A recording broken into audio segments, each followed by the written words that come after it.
obstetricia, que ha elegido este tema de preeclampsia, que sigue siendo tan y tan vigente.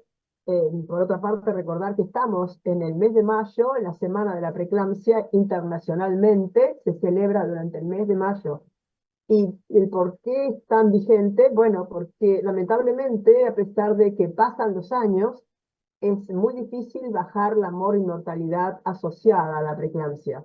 Difícil de predecir, difícil de prevenir y difícil de tratar, porque tiene muchas vueltas, muy difícil de ponerse de acuerdo con determinados problemas en las distintas poblaciones, clasificaciones que van cambiando. Y bueno, creo que hoy tienen una mesa de lujo. Bienvenidos el doctor Marcelo Correa Viera, que es el jefe de obstetricia del Hospital Gandulfo de Lomas de Zamora y coordinador de este subcomité de preeclampsia de FASGO. Por lo tanto, qué importante que la Federación tiene en cuenta a la preeclampsia para haber creado especialmente un subcomité para tratar este tema. Así que yo los dejo en manos del doctor Marcelo Correa Viera, que va a presentar a tan distinguidos disertantes que van a estar hablando de los distintos aspectos que hoy podemos tratar de la preeclampsia. Marcelo. Bueno, muchas gracias, profesora Boto. Bienvenidos a todos. Primero el agradecimiento a FASGO por haberme permitido libremente armar este webinar y gracias a todos los disertantes que los molesté todos estos meses para que puedan participar. Me parecían muy buenas sus charlas. Estuvimos ahí organizando y la verdad que creo que va a ser un webinar muy, muy bueno. La idea es escuchar todas las disertaciones y después dejar un ratito, unos minutos como para escuchar algunas preguntas al panel. Bueno, no quiero sacar mucho tiempo porque tenemos poco, así que vamos a...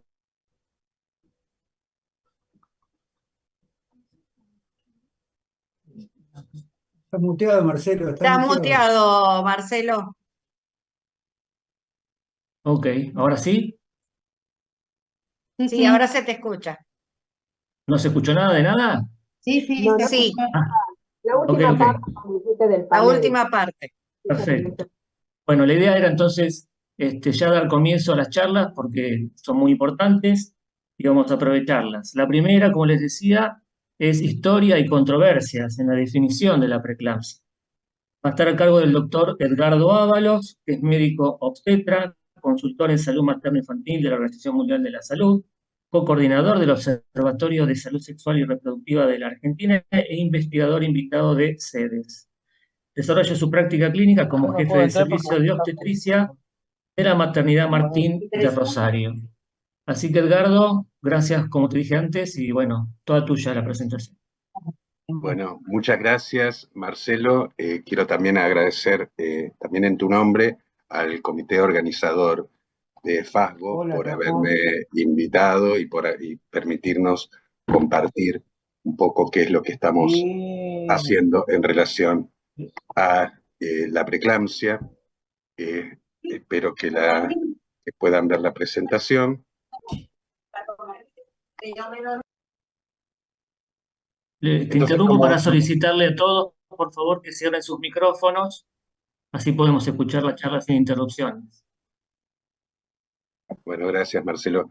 Un poco lo que quería hablar era de esto como que decía Liliana, ¿no? Tiene dos aspectos, una larga trayectoria de contradicciones, de idas y vueltas, de definiciones, de incorporaciones en las definiciones y retracciones. Y esto, si quieren, al que tenga interés, les recomiendo que lean el primer capítulo de los desórdenes hipertensivos del embarazo de Chesley, porque hace una referencia desde la antigua Grecia, el antiguo Egipto hasta la actualidad, magnífica, de cómo fue avanzando nuestro conocimiento o nuestro desconocimiento en lo que se refiere a la enfermedad. Y un poco retomando el espíritu de ese capítulo, comenzamos por la eclampsia. Lo que primero se conoce, o las primeras referencias a esta patología, tiene que ver con sus manifestaciones más catastróficas, como son las convulsiones. Y ya podemos ver que en los antiguos papiros, esta es la colección de de papiros más grande del Imperio Medio Egipcio, en donde ya se hacía referencia de que algunas mujeres, sobre todo en el parto, podían convulsivar. O el Atabarbeda en la India, 1200 años antes de Cristo, en donde también mencionaban que algunas mujeres convulsivaban y morían durante el embarazo. Ya Hipócrates, también un poco más acá, hace 400 antes de Cristo, también describía, ¿no? Un estado un poco más sindrómico, también caracterizado no solamente por las convulsiones, sino también por el dolor de cabeza, los edemas, etc.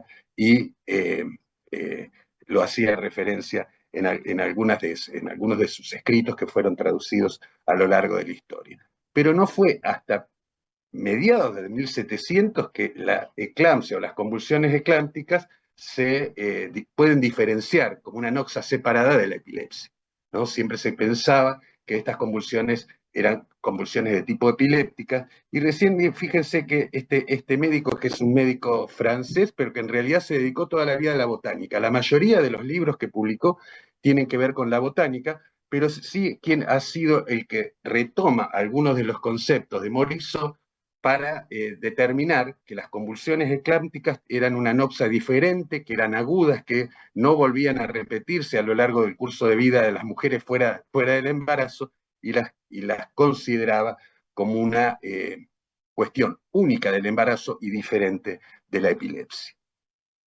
Y bueno, también en esa época se empezaron a asociar otros signos y síntomas con estas convulsiones eclámpticas, como por ejemplo la presencia de edemas o la presencia de proteínas en orina.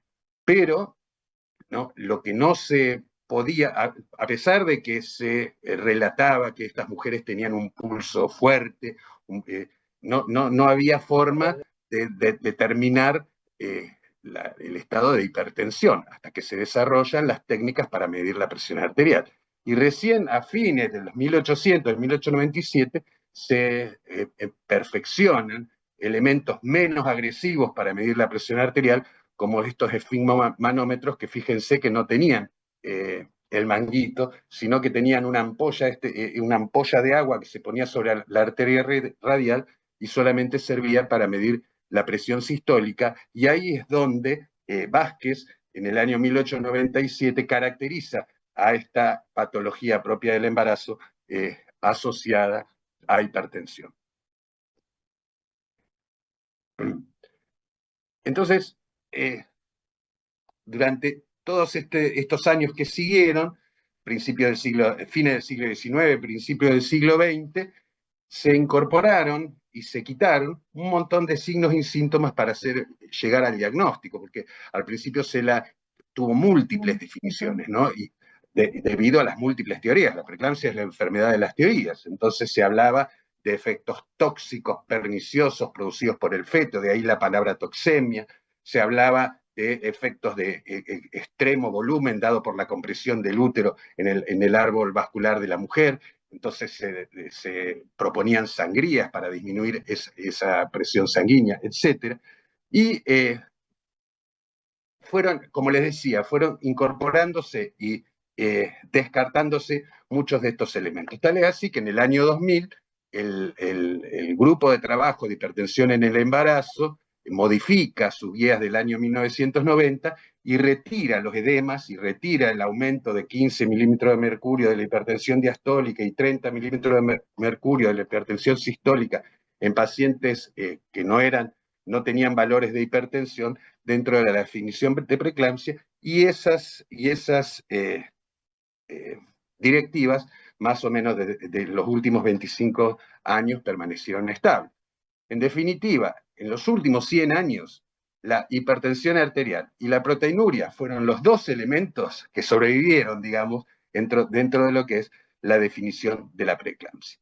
Pero este aquí que en los últimos años empezaron a haber investigaciones y empezaron a haber trabajos y empezaron a haber propuestas de otros elementos que en ausencia de proteinuria también me pueden definir la presencia de la enfermedad, el diagnóstico de la enfermedad. No vamos a hablar en esta charla sobre pronóstico, factores predictivos, factores de riesgo, etc. Vamos a hablar del diagnóstico de la enfermedad. También, como decía Liliana, muy importante, en el último reporte global de mortalidad materna que salió publicado hace unas semanas, en Latinoamérica la preeclampsia es la primera causa directa de muerte materna, superando a la hemorragia y superando a las infecciones que son prevalentes en otras regiones del mundo. Latinoamérica, nuestro problema, primera causa de muerte directa, de muerte materna, es la preeclampsia.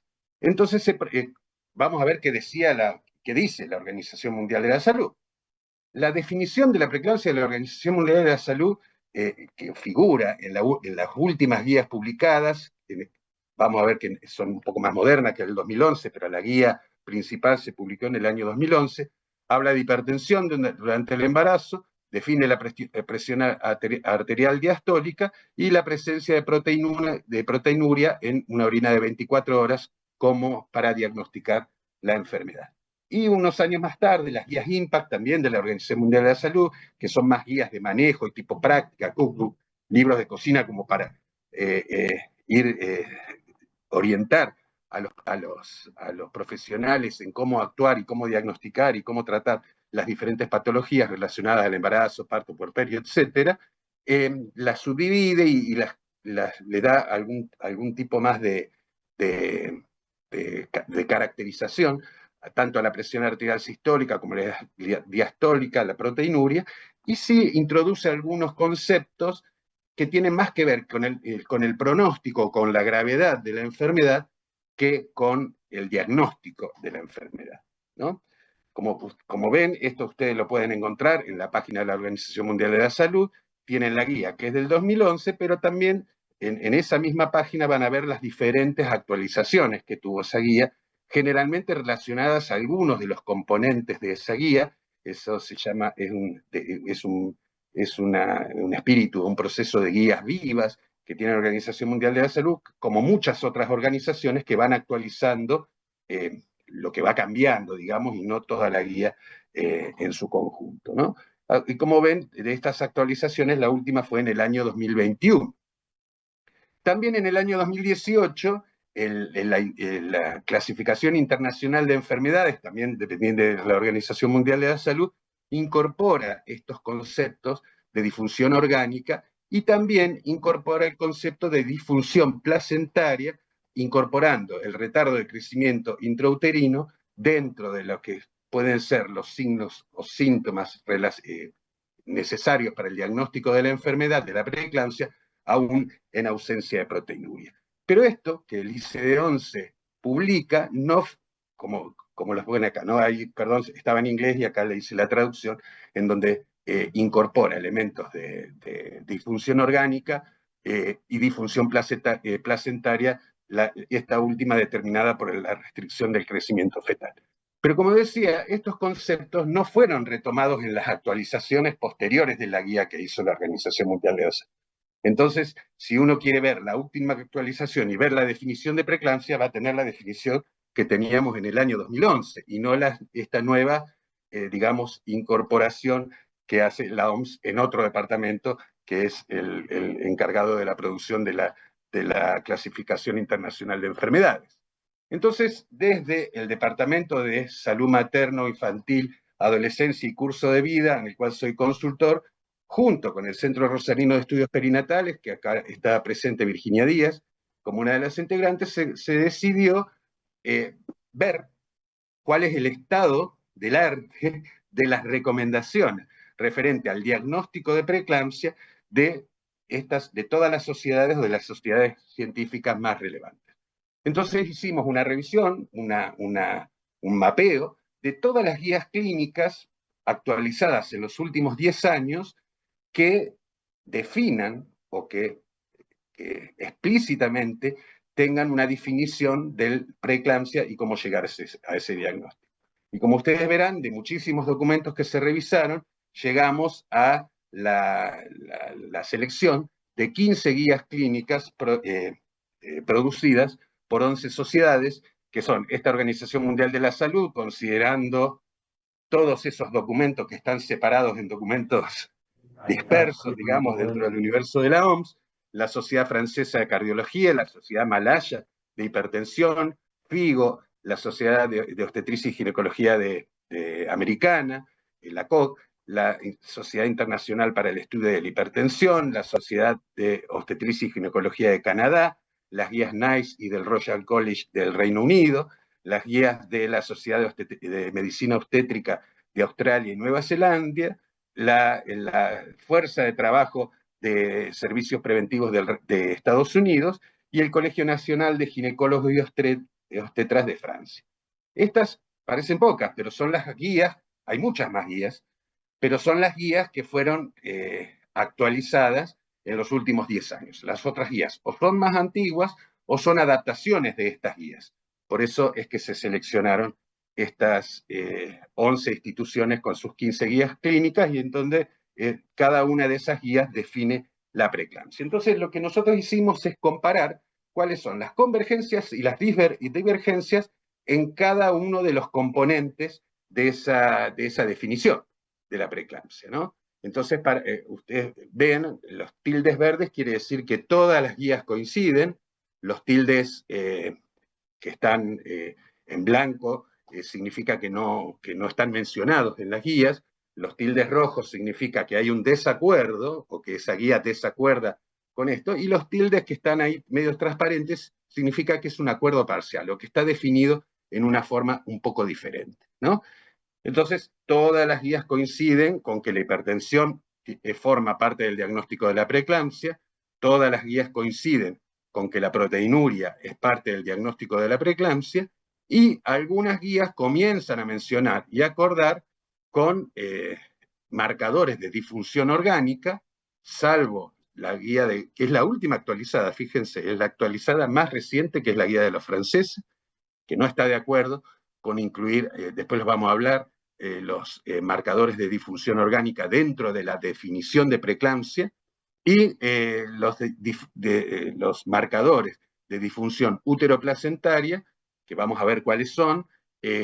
Algunas guías comienzan a mencionarlos, otras no están tanto de acuerdo o hay alguna discordancia, y otras guías directamente no lo mencionan.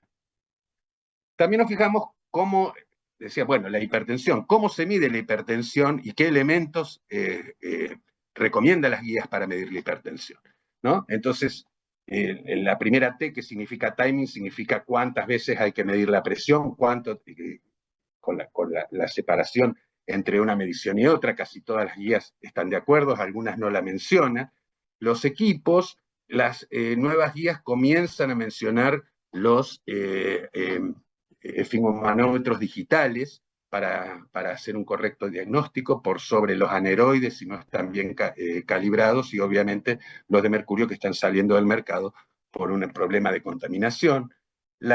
Sobre la automedición hay algunas referencias a favor, otras referencias en contra, y algunas referencias que solamente hablan de la automedición en las pacientes ya diagnosticadas con la enfermedad. Y sí, todas las guías concuerdan en describir que la mujer tiene que estar sentada en un reposo de unos minutos, que tiene que ser tomada las condiciones en las que la presión arterial debe ser medida. En lo que se refiere a los métodos y las herramientas para medir la proteinuria, existen varios, ¿no? Son las tiras reactivas, la proteinuria de 24 horas, la relación albúmina-creatinina, y la reacción proteína-creatinina. Y como ven, acá ya empezamos a tener más desacuerdo. El primero de las filas, como ustedes ven, tiene que ver con si el tamizaje debe ser selectivo o debe ser universal. O sea, se le debe medir la proteinuria a todas las mujeres en todos los controles prenatales, o se les debe medir la proteinuria a aquellas mujeres con hipertensión o con un riesgo aumentado de tener la preeclampsia. Y como ven, la mayoría de las actualizaciones o de las guías actualizadas más recientemente están a favor del tamizaje selectivo, no del tamizaje universal,